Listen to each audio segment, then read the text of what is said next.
हे क्योड़ेस, कैसी हो यार आप सब? आई होप सब ठीक होंगी, बढ़िया होंगी। सो गाइस, न्यूज़ के पिछले पार्ट में हम लोगों ने देखा ही था कि यार यहाँ पे तो हमारी रानी, oh my god, वो बहुत ही ज़्यादा खुश हो जाती जब वो साइड मिरर में देखती कि रुषा तो उससे बाय कर रही है ना, ऐसे हाथ उठा के। तो सच में वो बहुत ज़्यादा खुश हो जाती और दिल दिल में मुस्कुराने लग जाती कि यार अरे अगर मुझे पता होता ना फिर तो मैं भी उसे बाय कर देना। यार मैं ही गलत थी। मुझे लगा कि अगर खुद से मैं इतनी सब करते रहो फिर पता नहीं उसे कैसा लगेगी, हो सकती है उसे बुरा लग सकती है, इसलिए बट यहाँ पर तो कुछ और ही। अच्छा ठीक है, छोड़ दी, कोई ना, आगे और कितने दिन पड़ा है ना, मैं तो आगे भी कर सकती हूँ ना। मैं भी ना एक दिन बाय नहीं कर पाया, इससे कौन सी बड़ी बात है।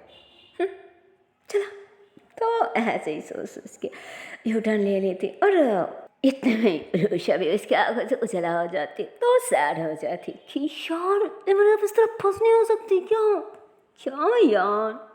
तो ऐसे ही मतलब वो रुषा के बारे में सोचते हुए और सीधा अपने ऑफिस पहुंच जाती। बट वो ऑफिस जाने के बाद ऐसे ही घर पार करके बैग उठा के ऐसे अपनी केबिन के अंदर घुसने वाली होती और तभी उसकी नज़र सेट पे चले जाती जहाँ पे एक आदमी किसी को बहुत ज़्यादा डांट रही है, बहुत ज़्यादा अपमान भी कर रही है कि तुझे क्या लगा था कि कुछ दिन मैं इस शहर में नहीं थी इसलिए सारी केस तेरे मैडम के हाथ में चले जाएगी और वो क्या करेगी, सारी केस वो खुद हैंडल करेगी, वो खुद जीत जाएगी।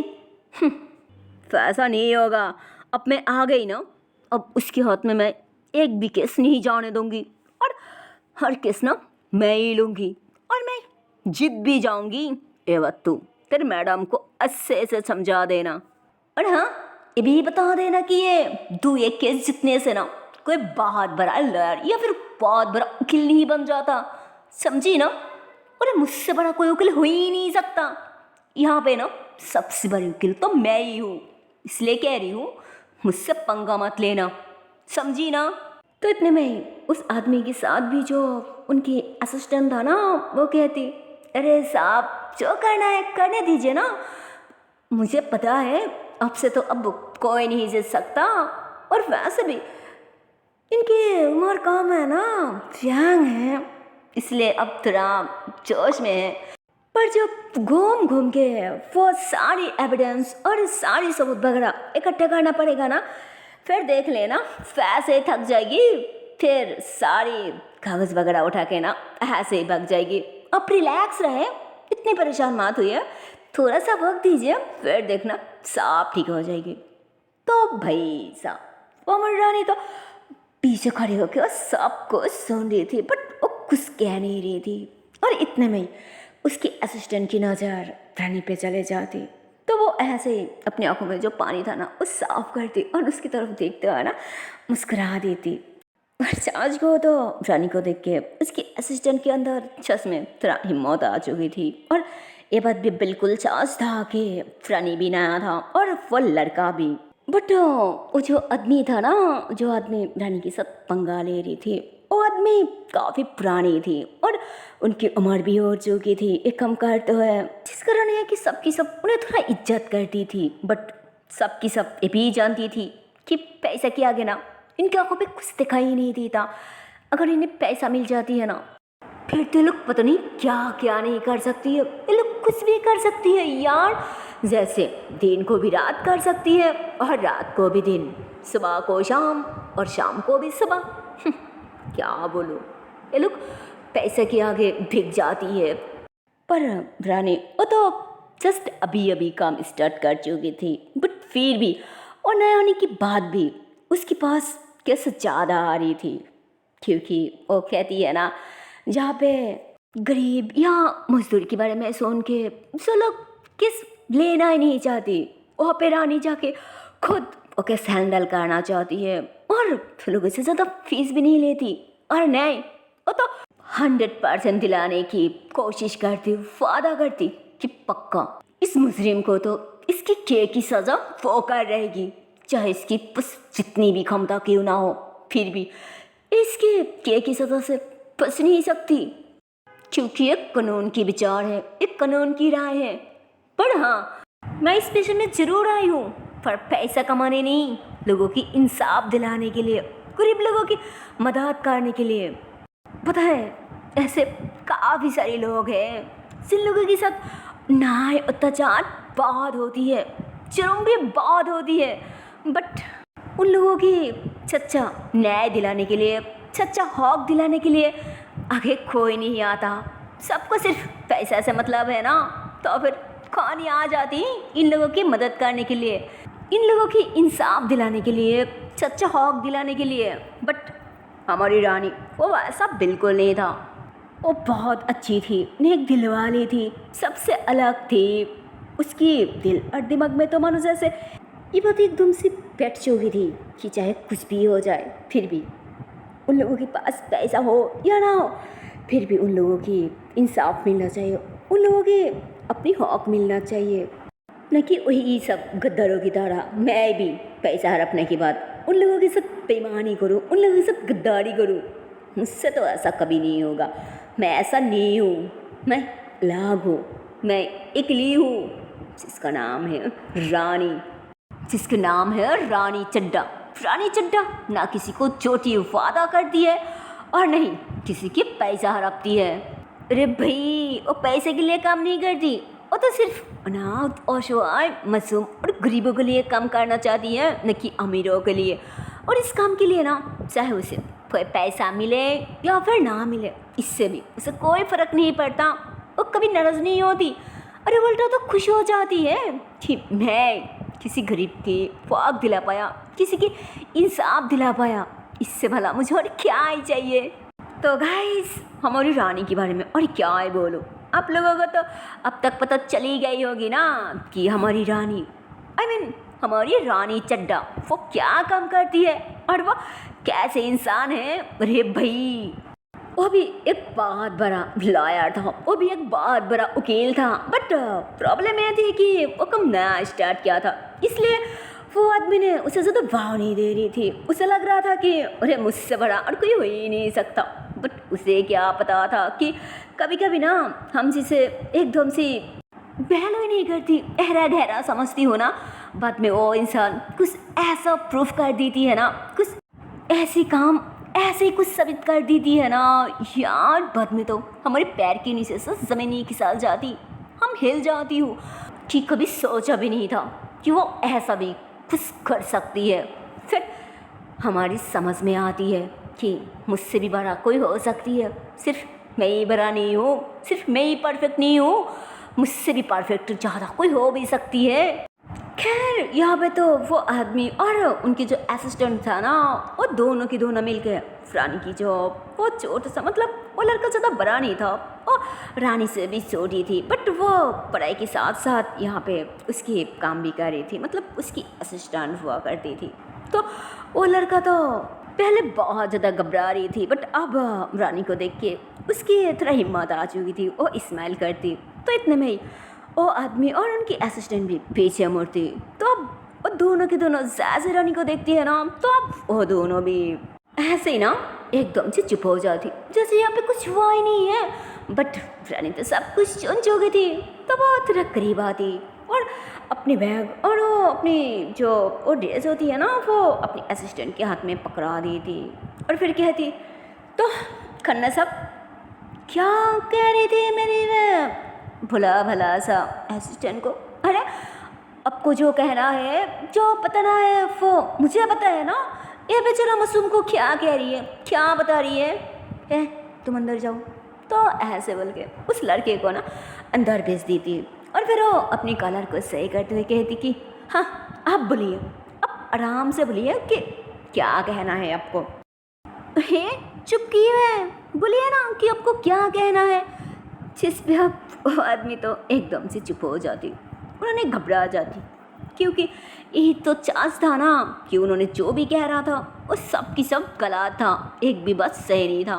मतलब उन्होंने उसे धमका रहा था, डरा रहा था, ताकि ये लोग फिर से कोई भी केस लेने से पहले इनके बारे में सोचे और यही साफ बताना चाह रही थी ताकि लोग कोई भी केस ना ले और सारे केस इन लोगों के हाथ में जाए और ये लोग उस केस में काम करें और इस कामों में चाहे मुस्लिमों को सज़ा मिले या ना मिले, गरीबों को इंसाफ मिले या ना मिले, इससे कोई फर्क नहीं पड़ता, बट काफ़ी सारा पैसा कमाए। हाँ यार, उनकी इरादा तो कुछ ऐसा ही था, बट उन्होंने साफ साफ बताने की हिम्मत नहीं जुटा पा रही थी क्योंकि ये तो गलत था ना, क्योंकि इसके खिलाफ रानी कोई भी केस कर सकती है, इसीलिए उन्होंने उसे साफ बता नहीं पा रही थी। और उन्होंने घबराते हुए कहती क्या कह रही थी? हाँ, मैं कुछ नहीं कह रहा था, पर तुम मुझे क्यों आँखें दिखा रही हो? हाँ देखो, मैं तुमसे उम्र में बहुत बड़ी हूँ और हाँ, इज्जत से बात करो। तुम मुझसे बहुत छोटी हो और सिर्फ छोटी क्या, तुम तो मुझसे बहुत ज़्यादा जूनियर भी हो, फिर भी तुम मुझसे ऐसे बात कर रही हो। लगता है तुम्हारे अंदर कोई संस्कार ही नहीं है। अगर कोई भी संस्कार होती ना तो बड़े से इज्जत से बात करती, और खास करके मेरे से। तो इतने में रानी कहती, अच्छा इज्जत से बात करूं, वो भी आपसे? पर इसके बारे में तो अब कभी सोचिए ही मत, मुझसे इज्जत पाना। और वैसे भी अब कभी सोचा है क्या कि आप बड़ों के साथ कैसे बात करती है? अब कभी बड़ों से इज्जत करती है क्या? नहीं ना। मैं खुद अपनी आंखों से देखा कि अब बड़ों से कैसे बिहेव करती है, कैसे पेश आती है। और अब आई है वही इंसान मुझे समझाने जो खुद बड़ों से नहीं इज्जत करता, बड़ों से नहीं सम्मान करता। क्या आप बोलो। तो वो ऐसे बोली रही थी, तो इतने में उस आदमी की जो असिस्टेंट था ना, वो थोड़ा भोला टाइप का था, बहुत ही सरल दिल का और सीधा साधा था। तो ऐसे कहती, फेक मुँह संभल के बात करिए। पता है वो आपकी वजह से सर के पास कोई क्लाइंट नहीं आ रहा है, न सर किसी की केस लड़ पा रहा है, और नहीं सबने पैसा कमा पा रहा है। और सबने तो एक केस के लिए इतना इतना इतना सारा पैसा लेती है, और जो पैसा देती है सब सिर्फ उसी की केस लेती है, और जिसकी पास पैसा नहीं होती उन लोगों की केस सबने नहीं लेती। बाद में वो लोग अपनी जायदाद वगैरह बैस या फिर घर पे जो भी चीज़ होती है वो बेच देती है, फिर पैसे लेके आती है, फिर सब ना उन लोगों की केस लड़ती है। हाँ, सबने ऐसे ही काम करती है, पर तुम्हारे लिए सबने कभी दिनों से कोई पैसा नहीं कमा पा रहा है, सारी केस तुम्हारे हाथ में जा रहा है ना, जिस पे तो अब भाई साहब उन लोगों की इज्जत का तो एकदम से धजिया उड़ जाती, उनकी इज्जत का फलूदा बन जाती। उन्होंने इशारा करती कि अरे यार ये क्या कर रही है, मेरी इज्जत का कचरा बना रहा है, चुप हो जा। बट वो तो कह जा रही थी कि हाँ बोलो, 21 के लिए तुम कितनी कमाती हो, तुम कितनी लेती हो? तुम सच में पैसा लेती तो हो ना, और अगर तुम भी पैसा लेती हो फिर भी तुम्हारे पास इतनी सारा लोग केस लेके क्यों आती है, जबकि हमारी सब भी तो इतनी सारा पैसा लेती है। नहीं, इसमें भी कोई गड़बड़ है, ज़रूर गड़बड़ है। सब बताओ, अगर सच में तुम पैसा लेती तो हो ना? मुझे नहीं लगता, क्योंकि तुम्हारे पास जो भी लोग आती है उन लोगों को देख के पता चलता कि उन लोगों के पास ना कोई पैसा है ना कोई जायदाद वगैरह है, वो लोग ऐसे भिखारी दिखा जाता। फिर तो इतने में रानी उस आदमी की तरह करीब आकर उनके कानों में कहती, हाँ अब बिल्कुल सही सोचा, मैं कोई फीस नहीं लेती, मैं तो बिना पैसों के उन लोगों के काम कर देती हूँ, उन लोगों की मदद कर देती हूँ, उन लोगों की इंसाफ दिलाती हूँ, क्योंकि यही मेरा काम है, यही मेरा इरादा है। मेरी इरादा पैसा कमाना नहीं, समझी ना? जिस वो आदमी रानी की बात सुन के एकदम से हैरान हो जाती, एकदम से शॉक्ड हो जाती कि क्या इतनी पढ़ाई लिखा, इतनी खर्चा वगैरह, इतनी स्ट्रगल, मतलब इतनी मेहनत करने के बाद भी जब एक जॉब लगी है, जब एक काम लगी है, फिर भी वो काम बिना पैसा में कर रहे। सच ने मानना पड़ेगा, यही तो सच्चा इंसान है। तो आदमी दिल में ऐसे ही सोच ही रही थी, और इतने में एक बुजुर्ग आदमी और एक औरत आके एकदम सी रानी की पैर पकड़ ली थी, वो भी रोते हुए। और उनमें से वो जो बुजुर्ग औरत था ना, उनकी हालत तो भाई साहब क्या बोलूँ, मतलब उनकी हालत बहुत ख़राब था। उन्होंने शायद बीमार था, बट फिर भी किसी भी तरह अपने बेटे की जान बचाने के लिए, अपनी बेटे को जेल से रिहा कराने के लिए उन्होंने गांव से शहर आ चुकी थी सिर्फ रानी के पास उससे मदद मांगने के लिए, क्योंकि उन्होंने रानी के बारे में सुना था शायद किसी के पास, इसलिए उससे मदद मांगने आई थी। जिस पे वो आदमी भी एकदम से हैरान होकर रानी की तरफ देखने लगती, क्योंकि यहाँ पे वो आदमी सबसे सीनियर लॉयर था, सीनियर वकील था, बट फिर भी उनके बारे में कुछ नहीं पता यार। उसे ये चोरी सी मतलब फिर न्यू लड़की रानी उसके बारे में पता है, जबकि वो नया था। मतलब वो आदमी हैरान होके उन बुजुर्गों की बात सुन रही थी और रानी को देख रही थी। मतलब उसे गुस्से से घुरी होती है कि मेरी पास ना हो के इस लड़की के पास हो, या इस केस भी तो मैं नहीं जीतने दूंगी किसी भी तरह, अब मैं इस लड़की को हरा के ही रहूँगी। हाँ, तो आदमी ऐसे बोल के सीधा अपनी वो असिस्टेंट के हाथ पकड़ के उससे गुस्से में ऐसे ही इशारा करती और उसे लेके वहाँ से चले जाती। इधर रानी वो उन दोनों को खड़ी करती और अपने जो वो छोटी सी असिस्टेंट था ना वो लड़का, उससे बुलाती, जिसपे वो जल्दी भाग के आती और उन दोनों को चेयर में बैठाती और वो इशारा करती कि जल्दी से पानी लेके आओ।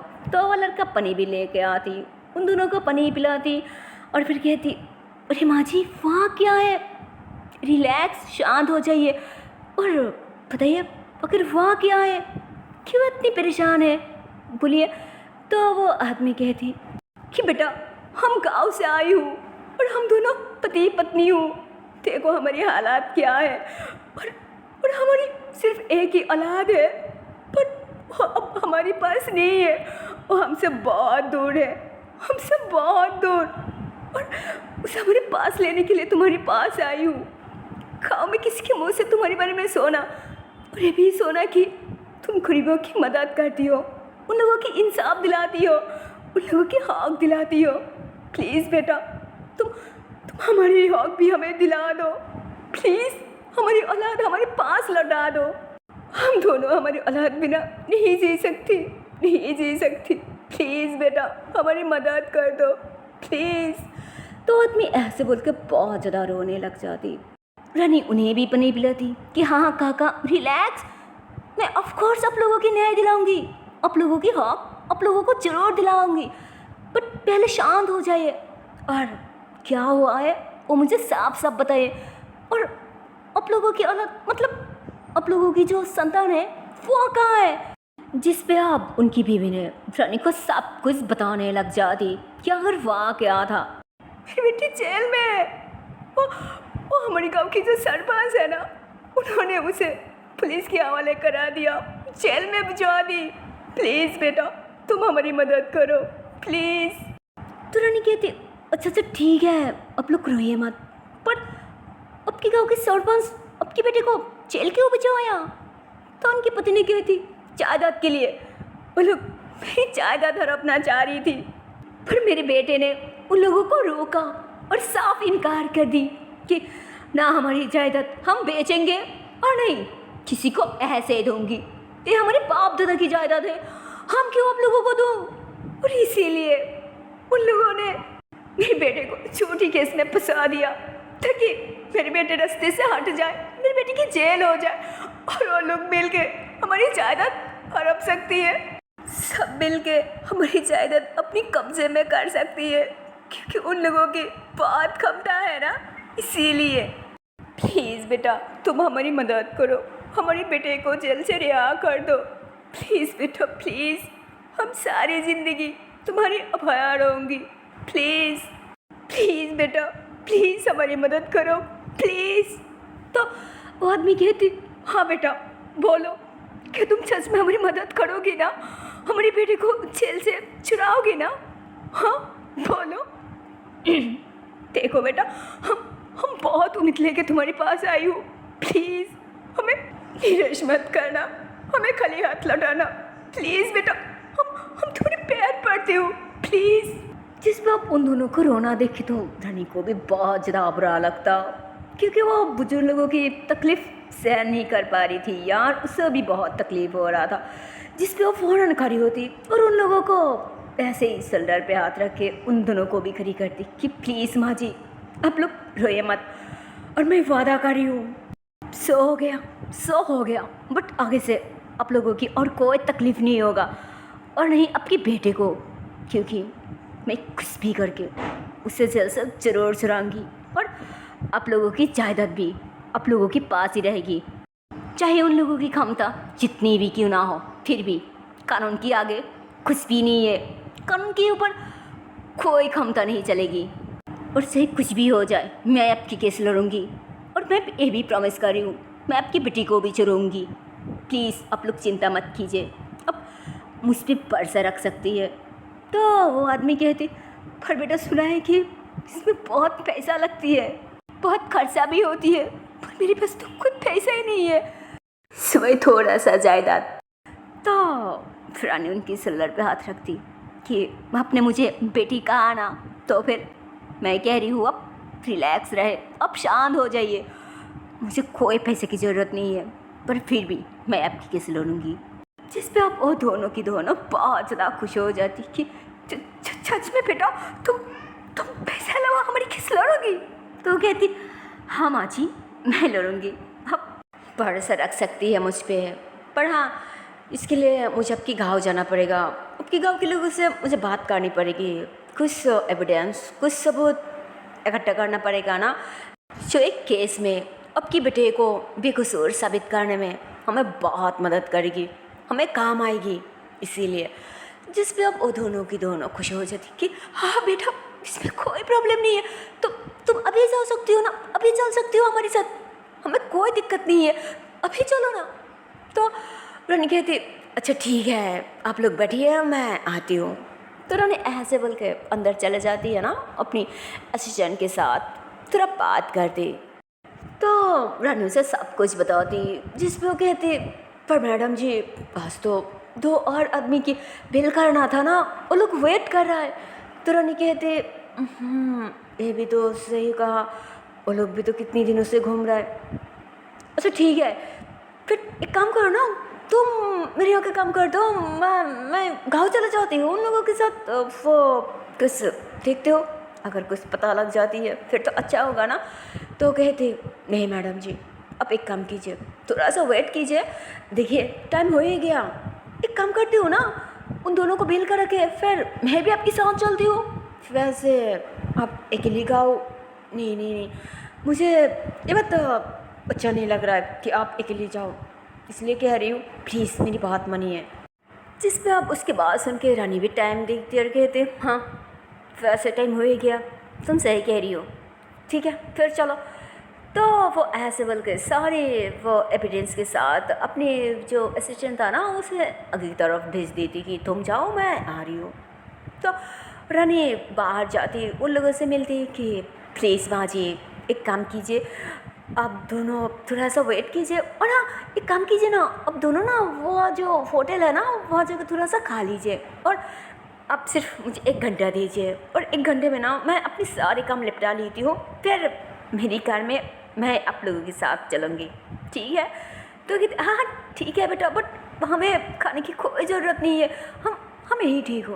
तो रानी कहती, अरे ऐसे कैसे, अब मुझे भूख लगी है ना, और मुझे नहीं लगता कि आपकी तबीयत ठीक है, प्लीज़ माँ जी। तो ऐसे बोलकर ना उस होटल की किसी को इशारा करते, जिस पे वो आदमी समझ जाते, और फिर वो खुद आके इन दोनों को होटल की तरफ ले जाते और खाना देती, वो लोग खाने लग जाती। इधर रानी को मुस्कुराती, वो अंदर चले जाती और वो अपनी काम करने लग जाती, मतलब अपनी जो क्लाइंट था ना उसकी सारी सबूत पेश करते। वो दोनों तो बेकसूर साबित नहीं होती, बट उन दोनों को ही बेल मिल जाती, और कोर्स ये भी कहा जाता कि अगर 1 महीने के अंदर ही अंदर इन दोनों को बेकसूर साबित नहीं कर पाई फिर कानून अपनी तरीक़ा से चलेगी। जिस पे अब रानी भी खुश हो जाती कि कोई ना, अरे मैं तो 1 हफ्ते के अंदर ही अंदर सारी सबूत सारी एविडेंस इकट्ठे कर लूँगी। पर अच्छा हुआ कि 1 महीने मिल गई। उसके बाद रानी भी अपने सामान वगैरह उठा के बाहर आती, इधर वो दोनों आदमी भी बाहर आते, उसकी असिस्टेंट भी आती, जिस पे अब उस दोनों आदमी की रिश्तेदार वगैरह बहुत ज़्यादा खुश हो जाती, खास करके उन दोनों के माँ बाप। वो लोग भाग के आके रानी की हाथ पकड़ लेती और उसे पैसा देने की कोशिश करते, बट रानी साफ मना कर देती कि अरे नहीं अंकल जी, अभी भी केस क्लोज नहीं हुआ, पहले केस क्लोज होने दीजिए, बाद में आप लोगों को जो चाहे अब वो दे देना, पर मुझे अभी पैसे की कोई ज़रूरत नहीं है। तो कहती अरे बेटा ऐसे कैसे ज़रूरत नहीं है, तुम हमारी बेटी के लिए इतनी भागादौड़ी किया, इतनी टाइम वेस्ट किया, इतनी काम किया, प्लीज़ बेटा ये तो तुम्हें लेना ही पड़ेगा, और ये तुम्हारी फीस से काफ़ी ज़्यादा काम है, प्लीज़ बेटा ले लो। पर रानी लेना ही नहीं चाह रही थी, बट वो आदमी ज़बरदस्त थे, उसकी असिस्टेंट के हाथ में पकड़ा दी थी कि प्लीज़ बेटा ले लो प्लीज़। तब वो बेचारा क्या ही करती, उसे लेना ही पड़ता है ना। तो लोग ऐसे बातें कर ही रही थी, और इतने में वो जो दो क्रिमिनल्स था ना, वो मतलब वो दोनों सच में कोई क्रिमिनल्स नहीं थी, वो दोनों तो स्टूडेंट था, और वो दोनों तो शायद ऐसे काजिन ब्रदर था, और उन दोनों को शायद कोई फंसाना चाह रही थी। ये दोनों बार में गए थे और वहाँ पे कोई चक्कर में इन दोनों को फंसाया था किसी ने, और जो कि वो दोनों रानी को सब कुछ सच सच बता चुकी थी कि सच में हम दोनों बार में ज़रूर गए थे, बट वो फ्रेंड के कहने पे, लेकिन हम कोई लड़के के साथ कुछ भी नहीं किया, और नहीं कोई गलत हरकत किया, नहीं कोई बदतमीजी किया, बट फिर भी शायद हमारे फ्रेंड्स ने हमें बचाया, और इसलिए कि कॉलेज में पढ़ाई में वो सब की सब निकम्मा है, कमज़ोर है, बट हम पढ़ाई में बहुत अच्छी है, शायद इसीलिए वो सब की सब हमसे जलती है, और इस तरह फंसा के सबके सामने हमारी बदनाम करना चाहती है, हमारे बारे में गलत गलत बातें कहना चाहती है। इसीलिए दैट्स इट, जिस पे अब रानी को भी थोड़ा थोड़ा समझ आ चुकी थी, और वो तो इसके बारे में काम कर रहा था ना, तो उसे सब पता चल चुकी थी। तो कहती डोंट वरी, तुम लोग रिलैक्स रहो, मैं हूँ ना, अभी तो सिर्फ तुम दोनों को बेल कराया, थोड़ा सा वक्त दो, फिर देखना मैं तुम दोनों को बेगुसर साबित भी कर दूँगी। ओके अब हम चलती हैं, ठीक है बाय। तो ऐसे बोल के वो और उसकी जो असिस्टेंट था वो दोनों के दोनों अपने केबिन में आ जाते, जिस पर रानी बहुत ज़्यादा खुश हो जाती कि शुक्र है कि इन दोनों के कम सुबह सुबह हो गया। फिर एक काम करती हूँ, चलो हम अभी निकल जाती हूँ, क्या कहती हो, तुम चलोगी ना मेरे साथ? तो कहती ऑफ कोर्स मैडम जी, अरे मैं क्यों नहीं जाऊँगी, मैं ज़रूर जाऊँगी, चलिए। तो ऐसे बोल के अपनी सारी सामान वगैरह इकट्ठे कर लेती और फिर वो घर की तरफ जाने लगती। तो रानी कहती अच्छा ठीक है, तुम घर में जाकर बैठो, मैं उन दोनों को लेके आती हूँ। तो ऐसे बोल के वो दोनों होटल के पास जाते। तो अभी भी वो दोनों वहीं पे बैठा हुआ था। तो रानी जाके उस होटल में जो था ना उसे पैसा देती, जिस पे वो कोई पैसा नहीं लेती कि अरे मैडम जी आप भी ना क्यों शर्मिंदा करती है। तो आदमी ऐसे ना मना करने लग जाती पैसा लेने से, पर रानी ज़बरदस्ती पैसा देती कि क्या भैया जी ये आपके धंधा है, ये आपके काम है, अगर पैसा नहीं लोगी फिर आपकी धंधा कैसे चलेगी, प्लीज़ रख लीजिए। जिस वो आदमी कहती आप भी ना क्या ही कर सकती। तो उन्होंने ऐसे बोल के पैसा ली थी और एक साइड पे पैसा रख दी थी। इधर रानी बाहर आती और उन दोनों को लेके गाड़ी में बैठती, और उसके बाद रानी अपनी असिस्टेंट को लेके वो नया केस के सिलसिले में उस शहर से फिर से गाँव जा रही थी। मतलब एक गाँव से तो दो नहीं थी, पास में थी, बट वो थोड़ा सा गाँव टाइप का ही था। सो लेट्स सी, देखती हूँ हमारी रानी चड्डा जी ने नया केस की खुलासा कैसे कर सकती है। और वो सब देखने के लिए तो आप लोगों को देखना पड़ेगा नेक्स्ट पार्ट। सो चलती है नेक्स्ट वीडियो पे, तब तक के लिए टाटा बाय बाय। पर जाने से पहले छोटी सी रिक्वेस्ट है यार, अगर वीडियो को अब तक लाइक नहीं किया, शेयर नहीं किया तो सच में ये बहुत गलत बात है यार। अरे जल्दी से लाइक कर दो, शेयर कर दो और चैनल को कर दो subscribe. Okay tata and bye bye. So take care guys, bye bye.